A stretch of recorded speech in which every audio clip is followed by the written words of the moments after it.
It's not an ideal situation by any stretch, but the Boston Bruins face another game tonight without Patrice Bergeron and Brad Marchand in the lineup, but that might actually be a good thing for them as they head into the home stretch here in the regular season. I'm going to talk about that as well as update the Eastern Conference power rankings on today's episode of Locked On Boston Bruins.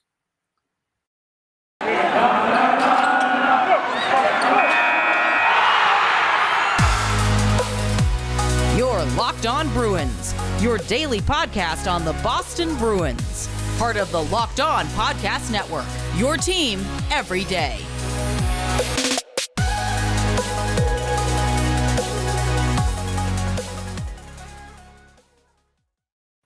What is up, Bruins fans, and welcome back to the Locked On Boston Bruins podcast. I'm your host, Ian McLaren, and this is a daily show where we discuss all things Spoke to Be, as well as take a look around the NHL. Today is Tuesday, February 15th, and I want to thank you so much for making Locked On Boston Bruins your first listen every day. The podcast is free and available on all platforms, so please do subscribe.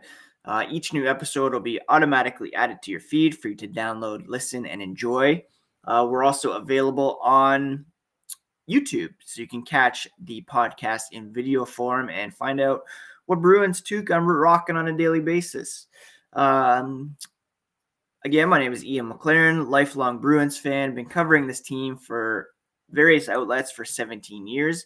You can find me at Ian C. McLaren and find the podcast at Locked NHL Bruins on both Instagram and Twitter. Now, the Bruins are in New York to take on the Rangers here on Tuesday. They will be without Patrice Bergeron, who did skate with the Bruins on Monday in a non-contact jersey, but unavailable for tonight's game as a result of a head injury suffered last week. He's already missed 2 games.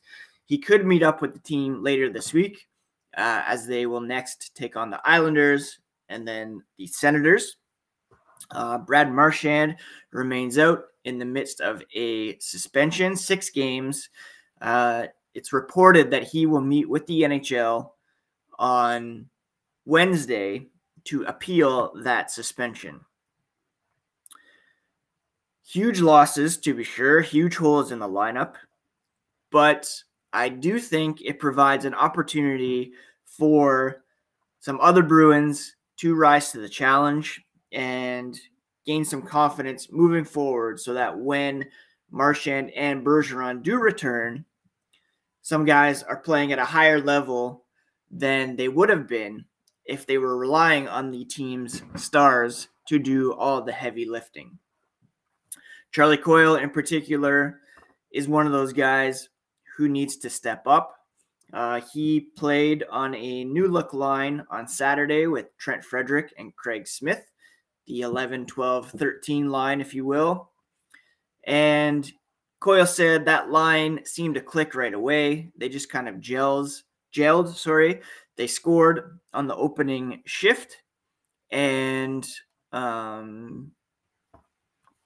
Bruce Cassidy believes that Coyle, who I'd say was one of the Bruins' best players on Saturday in Ottawa, can and should flourish between players like Frederick and Smith, particularly when it comes to being the driver of that line. That could be, a nice little third line for the Boston Bruins when everybody's back in the lineup and healthy. Cassidy said Coyle sometimes takes more responsibility to shoot the puck and to attack the net, depending on who he's playing with.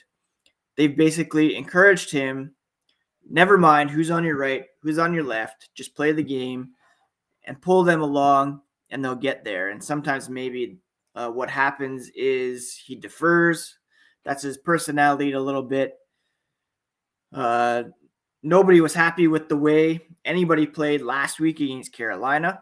And Coyle took it upon himself to be more of a leader with Bergie out, and hopefully he continues to be consistent without him. Now, that third line, if that continues to succeed, right now they're the second line.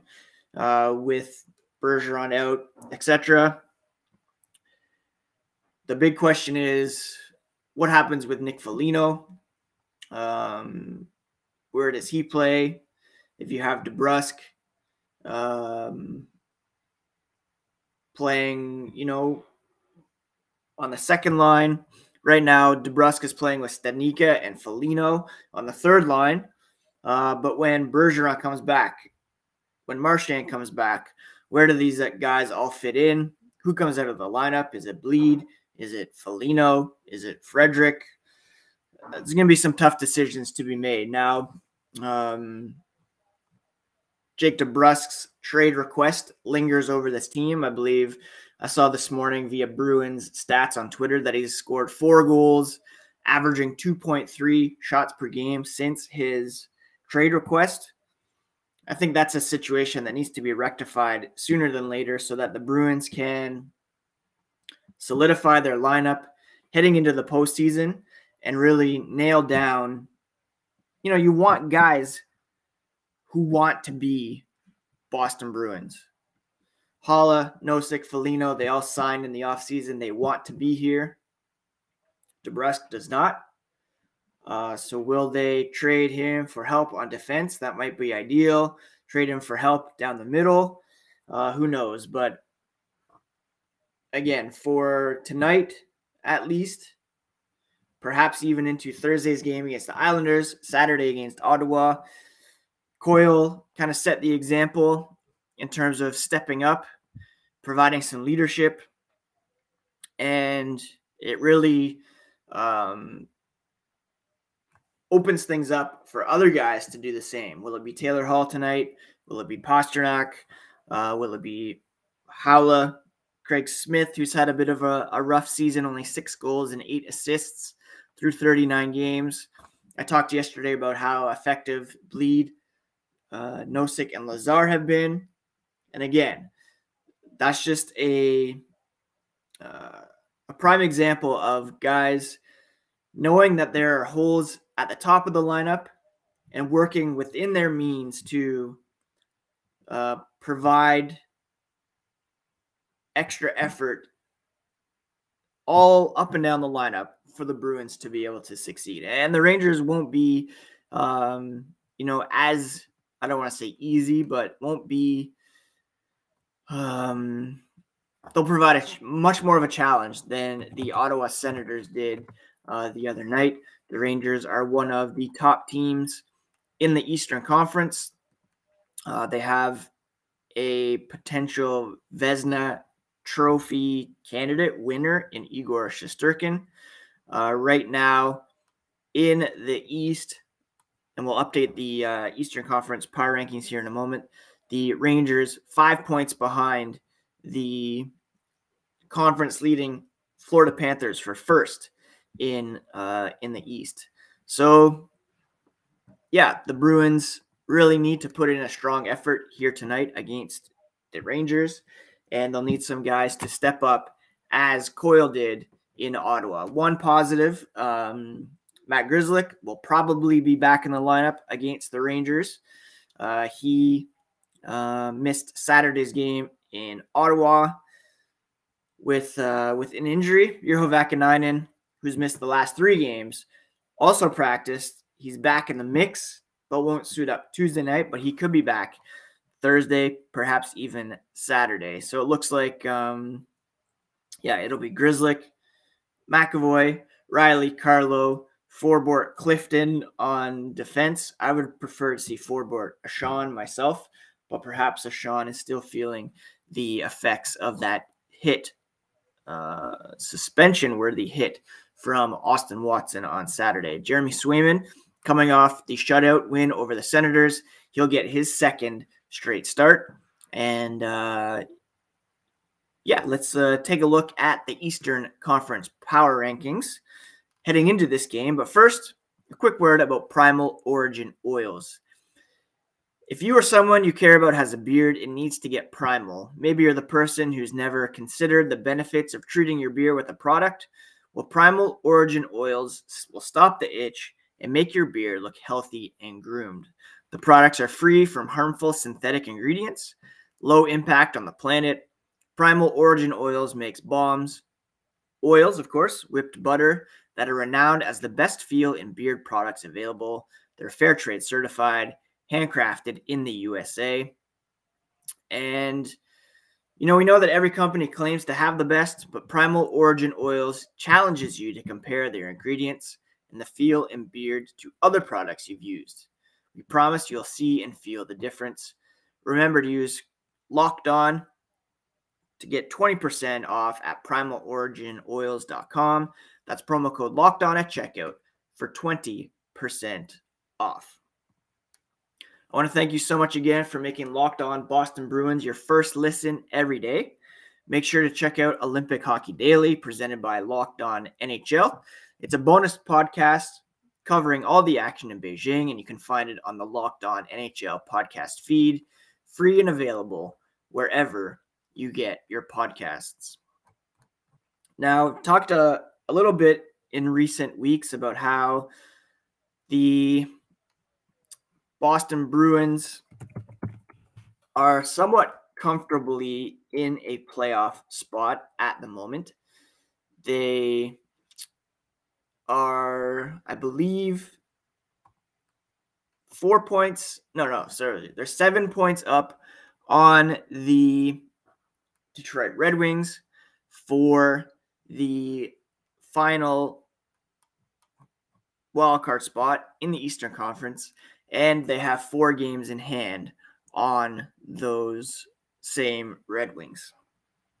They're 10 points up on Columbus, 17 points up on the Islanders. So they really do have, a pretty substantial and solid lead here when it comes to a playoff spot. They're only 4 points back of Washington for the first wildcard spot, and they have 4 games in hand on them. When it comes to the Atlantic Division, they're 8 points back of the Maple Leafs with the same number of games played. So really, I don't want to say they have a playoff spot locked up. I don't want to be on old takes exposed here if some sort of miracle occurs, but they are sitting pretty comfortably in that playoff spot. Detroit, like I said, they're the closest team, 7 points back, but the Bruins have 4 games in hand. They're a minus 30 when it comes to goal differential. The Islanders are minus 14. No team outside of the playoff picture is positive in that stat. The Bruins are only plus 5, so they do have some work to do there to improve that. Do they measure up to other playoff teams in the Eastern Conference? That's a bit trickier to assess. Right now, in the East, it's pretty top-heavy. You have Florida with 69 points. Tampa Bay, Pittsburgh tied with 68 points. The Hurricanes, 67 points. That's your top 4 at the moment. And if the playoffs were to begin right now, the Bruins will be playing the Florida Panthers in the first round. Following that, you have the Maple Leafs, 65 points. The Rangers, 64 points. The Capitals at 61 points. And then our Bruins have 57 points. The NHL's top teams, very Eastern Conference heavy. When you look at the top 10, there are 1, 2, 3, 4, 5, 6, 7 Eastern Conference teams in there. Only the Bruins among the playoff teams are outside the top 10 in the NHL when it comes to points this season. So that shows you how tough the Eastern Conference is and how challenging it will be when the playoffs do begin for the Bruins to make some noise. The Panthers, Lightning, Penguins, Hurricanes, Maple Leafs, Rangers, Capitals, all top 10 when it comes to total points in the NHL at the moment. Here's where it gets a bit more encouraging for the Boston Bruins. When you look at the underlying numbers, I've been harping on this all season long because it's important. They're pretty good when it comes to the underlying numbers. If you look at 5-on-5 play, where the majority of the hockey games are played, shot attempt differential, the Bruins are 5th in the NHL. You know, if you add up their shot attempts, subtract the attempts allowed, their differential amounts to 53.62 in their favor. So that's pretty good. Maybe shot attempts aren't your cup of tea. Look at actual shots. 5-on-5, the Bruins first in the NHL with a shot differential of 56.16%. They've taken 1,285 shots, allowed only 1,003. Expected goals, that's looking at not just, shot attempts, shot amount, but shot quality as well. The Bruins, first in the NHL when it comes to expected goals, differential, and 5-on-5 play, 55.71. High danger chance differential, the Bruins are 5th in the NHL. All these numbers suggest that the Bruins are playing high-level hockey at 5-on-5. Where they're getting tripped up is actual goal success right now. Their shooting percentage 5-on-5 is 6.61. That ranks them 30th in the NHL. Their save percentage 5-on-5 is also not exceptional, 27th in the NHL. So kind of confusing when you look at it that way. The Bruins are playing high-level possession hockey, but they're not getting the results when it comes to scoring at 5-on-5, as well as getting those timely saves 5-on-5. Now, a lot of that has been skewed by those lopsided losses, especially to the Carolina Hurricanes in recent days. But it does suggest that the Bruins, especially with Bergeron and Marchand in the lineup, have a group together that can be a strong possession team, and with a bit more puck luck, a bit more finish, they should be able to compete with some of the top teams in the NHL. They need to get stellar goaltending. That's a huge key, and they need to convert on these chances 5-on-5. But it all starts with the goaltending, and Swayman got the shutout the other day, albeit against the Senators. Tonight will be a bigger test for him, and we'll see how he's able to match up against a pretty good New York Rangers team, to be sure. So that's where the Bruins stand at the moment. Playoff team, not much opportunity to move up or down, to be honest. They may be able to grab the number 1 wildcard spot. Probably not going to move up to top 3 in the Atlantic. Going to be a tough first-round matchup, no matter who you play. And the underlying numbers suggest they could make some noise in the postseason. But they do need to get that goaltending, and hopefully now that things have settled with Swayman and Ullmark taking over in net, they'll be able to build some confidence and kind of move on from there. Now, football might be over, but basketball is in full steam for both pro and college hoops. And from all the latest odds, totals, player performance props, to where the next fire coach is going to be, BetOnline.net is the #1 spot for all your sports betting needs. BetOnline is the best spot for all your sports scores, podcasts, and news this season. And it's not just basketball, of course. BetOnline.net is your source for hockey, boxing, UFC, right down to Olympic coverage and information. So head to their website today on your laptop or your mobile device. Learn more about the trends in action at BetOnline, where the game starts. Locked On Bets is also a great resource for you for plays for all your daily action. go check out that podcast in your podcast feeds and get the upper hand on the competition. Now, trade deadline is now less than 5 weeks away, and we had our first bit of movement in the trade market on Monday. The Calgary Flames getting a jump on things by acquiring Tyler Toffoli from the Montreal Canadiens in exchange for a top 10 protected first-round pick, a fifth-round pick in 2024, prospect Emil Henneman, and veteran forward Tyler Pitlick. So the Canadiens getting a bit of a jump on their rebuild. The Calgary Flames loading up for a playoff run, and the market has somewhat been set for trades going forward. Will that domino, begin to push other GMs to make moves? Possibly. Does that set the market for Jake DeBrusk? Yeah, I don't know if it's super related. Totally different situations. Tyler Toffoli has a measure of control. He signed still for 1 or 2 more seasons. So the Flames not only getting Toffoli for this season, but for the future as well.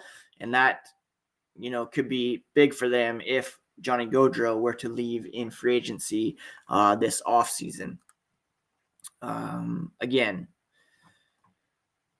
Jake DeBrusk is still looking for a trade, and I'm not really sure what it's going to take for him to be moved, but I do hope that it becomes reality sooner than later, because I don't think anybody's really benefiting at the moment from him just kind of milling around in the Bruins lineup. The TSN trade bait board was updated the other day. DeBrusk is 17th on that list. The only member of the Boston Bruins on there, Jacob Chychrun, is the top of the list.